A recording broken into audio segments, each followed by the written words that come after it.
अस्सलामु अलैकुम वरहमतुल्लाहि वबरकातुहू। अल्हम्दुलिल्लाहि कफ़ा व सलामुन अला इबादिहिल्लज़ीना इस्तफ़ा अम्मा बाद। बिरादरान इस्लाम, दीन इस्लाम ने जहां जायज अमवाल की तिजारत को हलाल किया है, वहीं कुछ उसूल व आदाब भी बताए हैं जिनकी रियायत करने से माल पाक हो जाता है, माल में बढ़ोतरी होती है, बरकत आती है, तिजारत को तरक्की मिलती है और अल्लाह रब्बुल आलमीन राजी व खुश होता है। उन शरई आदाब में से एक अदब यह है कि बंदा माल का हक अदा करे और अपनी कमाई से शरई उसूल के मुताबिक एक मुकर्ररा हिस्सा बतौर ज़कात निकाले। अल्लाह फरमाता है, या अय्युहल्लज़ीना आमनू अनफिकू मिन तय्यिबाति मा कसबतुम, सूरह बकरा आयत नंबर 267। क्या है मोमिनो, अपनी पाकीज़ा कमाई से कुछ माल अल्लाह की राह में खर्च करो। सामान्य तिजारत में ज़कात की फर्जियत के लिए दलीलें आम हैं। इस्लाम ने मखसूस अमवाल की कैद नहीं लगाई है, बल्कि किसी भी हलाल सामान की तिजारत हो रही हो, अगर वो माल निसाब तक पहुंच जाए और उस निसाब पर 1 साल गुजर जाए तो ज़कात वाजिब हो जाएगी। समुरा बिन जुंदुब रज़ियल्लाहु अन्हु से रिवायत है, कहते हैं, इन्ना रसूलल्लाह सल्लल्लाहु अलैहि वसल्लम अमरना अन नुखरिज सदक़ह मिनल्लज़ी नुइद्दु लिल-बैअ, रवाहु अबू दाऊद। रसूलुल्लाह सल्लल्लाहु अलैहि वसल्लम हमें हुक्म देते कि हम उन चीजों से भी ज़कात निकालें जिन्हें हम बेचने के लिए रखते हैं। इस हदीस की सनद को गर्चे मुहद्दिसीन ने ज़ईफ बताया है, मगर दूसरे आधार से इसकी तायीद होती है। सुनन बैहक़ी में इब्ने उमर रज़ियल्लाहु अन्हुमा से मरवी है, कहते हैं, सामान में उसी वक्त ज़कात वाजिब होगी, सामान में उसी वक्त ज़कात वाजिब होगी जब उसे तिजारत की गरज से रखा जाए। इस अथर को इब्ने हज़्म ने अल मुहल्ला में और इमाम नववी ने अल मजमू में सही करार दिया है। तिजारत का सामान खा वो दुकान में हो या गोदाम में स्टॉक हो, नकदी रकम की शक्ल में हो या मार्केट में उधार बाकी हो, अगर वो कर्ज वापस मिलने की उम्मीद है तो इन सब का हिसाब लगाया जाएगा और जो कर्ज ताजिर के जिम्मे है उसे कम किया जाएगा।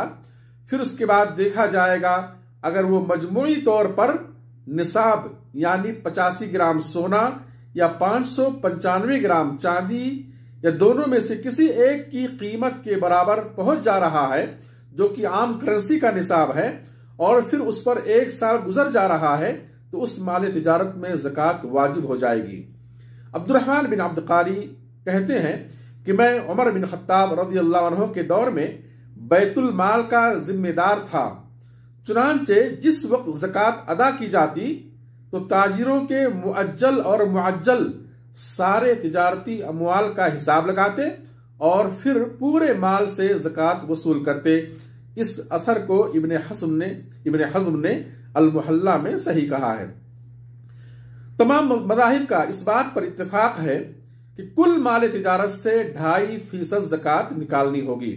यहां ये बात वाज़े रहे कि वसाइले तिजारत जैसे दुकान का डिकोर, मशीनें और दीगर आलात, इसी तरह से सामान मुंतकिल करने वाली गाड़ियां या इस्तेमाल होने वाली गाड़ियां वगैरह, तो इन्हें सामान्य तिजारत में और माल ज़कात में शामिल नहीं किया जाएगा, बल्कि ज़कात में सिर्फ उन्हीं सामान का एतबार होगा जिन्हें फरोख्त करने के लिए रखा गया है। और सामान्य तिजारत का हिसाब करते वक्त सामान की असल कीमत, जो खरीदी कीमत है, उसका एतबार किया जाएगा, क्योंकि असल कीमत में साहिबे माल के लिए, ताजिर के लिए बेचना आसान होता है और वही उस सामान की असल कीमत होती है। माली तिजारत में ज़कात निकालते वक्त क्या बेआइन ही वही सामान ज़कात में निकाला जाए या उसकी कीमत निकाल दी जाए? गर्चे इस मसले में उलमा के यहाँ इख्तिलाफ है, मगर मसले में वुसाअत और गुंजाइश है। हाजात व ज़रूरियात और मसालिह की रियायत करते हुए जिस सूरत पर अमल कर लिया जाए इंशाअल्लाह वो दुरुस्त होगा। इसी तरह से अगर किसी तिजारत में दो या कई एक शरीक हों तो जो माल उनमें मुश्तरक है उन्हें अलग नहीं किया जाएगा।